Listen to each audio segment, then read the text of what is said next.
a night. What a night. The best chavra is on. I'm just lit up right now. I'm lit up. And we're all here right now celebrating, remembering Rav Nasson, 177th Yarzeit. And you know, a couple months ago, or even more, we started saying some Lakutei Tfilos before we start B'Shem Kol Yisrael. And Rav Nasson obviously was a huge, losing some chavra. Rav Nasson was huge when it came to writing down the Torah from Rav Nachman. Wrote down a lot of his teachings, and he created Lakutei Tfilos. We'll delve into it right now, what it really means, how it started. Just a brief summary. Also wrote Lakutei Halachos. So many other things Rav Nasson was a part of and created, and really the way we have access to Rav Nachman right now is really because of Rav Nasson. So it's Rav Nasson's a really big deal. I don't know, I'm not going to lie to you guys, I don't know everything about Rav Nasson. I don't know everything about any tzaddik, every tzaddik. I know very little, but I think that's the beauty of Rav Nachman, that's the beauty of Rav Nasson, is that there are no pictures of them. Right, there's other tzaddikim in the past couple hundred years where people like say, oh, this is their face, that face. But Rav Nachman and Rav Nasson, there was no face. And the beauty is that you'll never know. And the coolest thing, the beauty, I'm getting to the beauty, is that just by saying one Lakutei Tefillah, just by learning one piece of Rav Nachman and Rav Nasson, you mamash feel alive. You mamash feel like you know them. You're learning by the tzaddik. You're learning with the tzaddik. So I think that's the beauty for Rav Nachman or Rav Nasson, is that it's infinite, just an infinite amount of Torah. The greatest wisdom is really no wisdom at all. So the main thing is not study, but practice, according to the Avos. So what does this mean? Rav Nachman says, after studying or hearing a Torah teaching from a true tzaddik, one should then make a prayer out of it. He should ask God to help him achieve everything discussed in the teaching. He should tell God how far away he is from the levels described in the lesson and plead with him to help him attain them. So this is a very important lesson from Rav Nachman, Rav Nasson, and this is really the foundation of Lakutei Tefillah. It's taking Rav Nachman's lessons, right? The true tzaddik, the tzaddik Yisod Olam, taking his teachings and expressing them into words. Expressing them into words where we could pour out our souls, pour out our hearts to Ribono Shel Olam, and saying, look, like, I don't just want to learn and read these words. I want to live these words. I want to live them.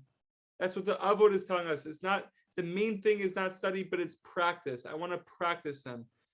So the Lakutei Tefillah is a great way to open up the gates for practicing what we're saying and what we're asking for and what we're learning. Sorry for the long introduction. Talking about tzaddikim. The power of tzaddikim, Lakutei Tefillah B'Shem Kol Yisrael. For Pesach Reuven ben Yosef Asar, Bracha Bas Yehudis, Miriam Dodi Bas Chana Ucheved, Sinai Reuven ben Mani, Shir Bas Basia, and David ben Daniel. Everyone have a refuah. Everyone in this world, whether they're struggling physically, mentally, spiritually, every neshama. Master of the world, you know that regardless of anything I might say to you or ask of you, if I have any hopes of speedy salvation, the only thing I could depend on is the power of the true tzaddikim. You've sent us in every generation, right? Ribono Shel Olam has been sending us tzaddikim in every single generation. In this generation too, you have sent us awesomely great tzaddikim. I have nothing to rely on except their strength. And so let your great love and compassion for me be aroused. I am under continuous attack. I've fallen so low. I'm in such pain. My heart is so stricken. Chavra, Bezrat Hashem, we should be able to connect to the true tzaddikim in this world.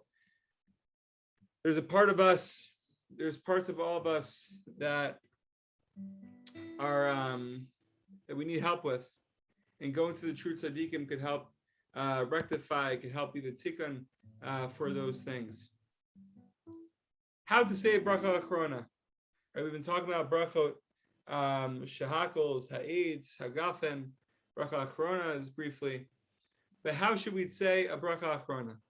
You should be seated when you say al micha, just as when you bench. You don't need to be in the same exact seat, although it's better, but you need to be in the same place. If you can sit down, then you can lean on something in a way that is supporting you. It's considered sitting. So if you're not able to sit, you're able to lean against a wall, right? Just something that's supporting you. That's considered sitting. But again, it's not ideal. We should be sitting. You can say Borei Nefashos while standing. That's also interesting to know. Borei Nefashos, you could stand. Ala Micha needs to be seated. If a few people eat together and someone recites Ala Micha for everyone, it is better to say it along with him rather than just listen. If you aren't certain that you ate a kazayas in the proper time, then you should listen and have intent to be yosei. Meaning those people can be yosei, but it's better if you say it yourself, if you say the words yourself. If you need to say both, you should usually say Al Micha before Borei Nefashos. You do not need to say a Borei Nefashos where you ate or drink, though it's preferable, right? You could be walking outside that place where you ate, and you can say Borei Nefashos because you're able to stand. You do need to say Al Micha where you ate. So you need to say Al Micha in the place that you ate. And if you're not able to stand, lean on something that can help you, can help support you. Moving on with finding the good points within ourselves.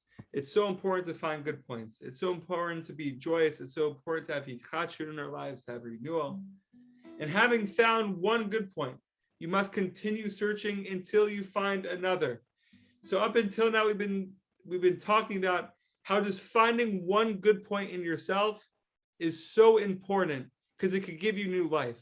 It could turn your mindset of guilt to merit, from disgusting to the highest, to the sweetest, right? So Rav Nachman is telling us the greatest thing in the world, that we have the ability to flip the switch in 1 second.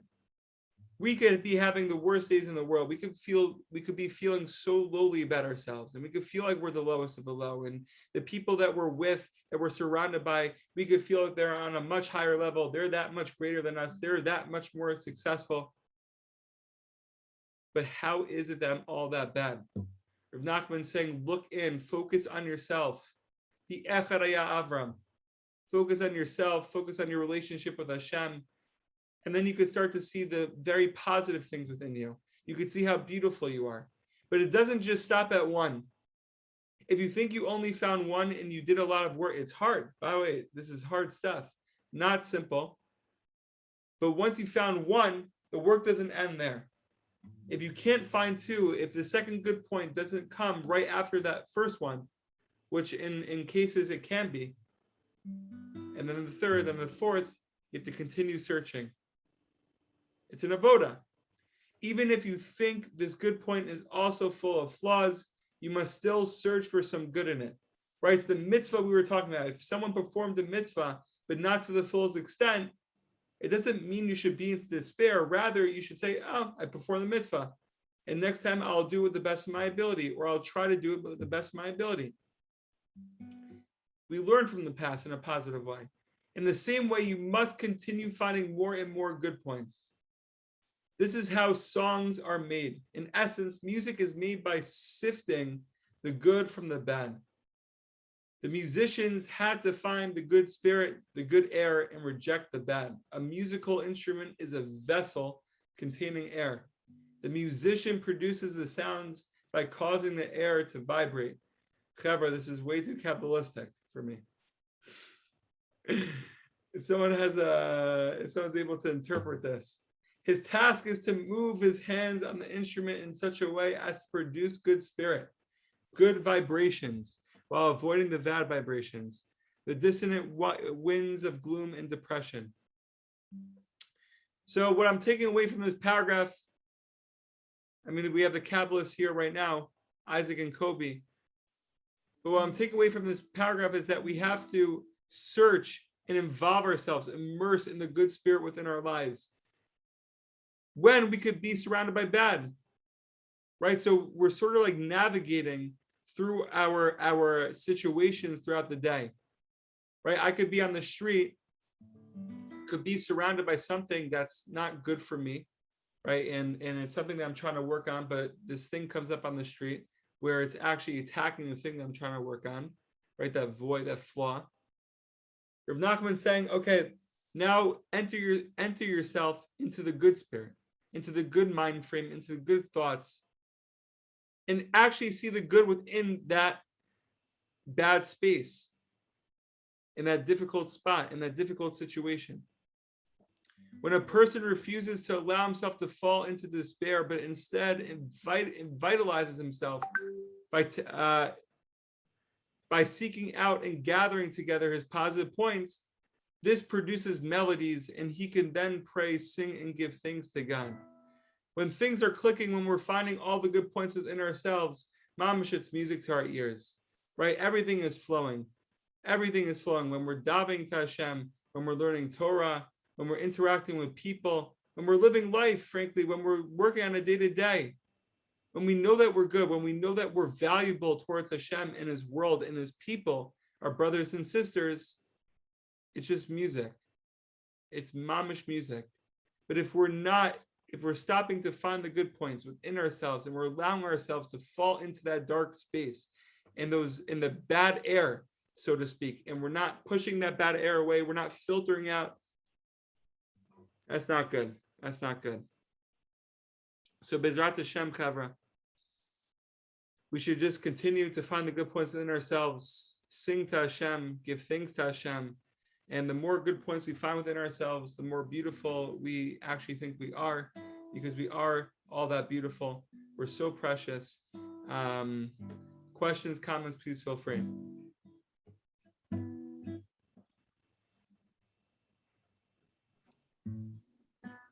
I got nothing. Love the message there. So good. Isaac has everything. Has everything. Kobe, you have anything to share before we conclude?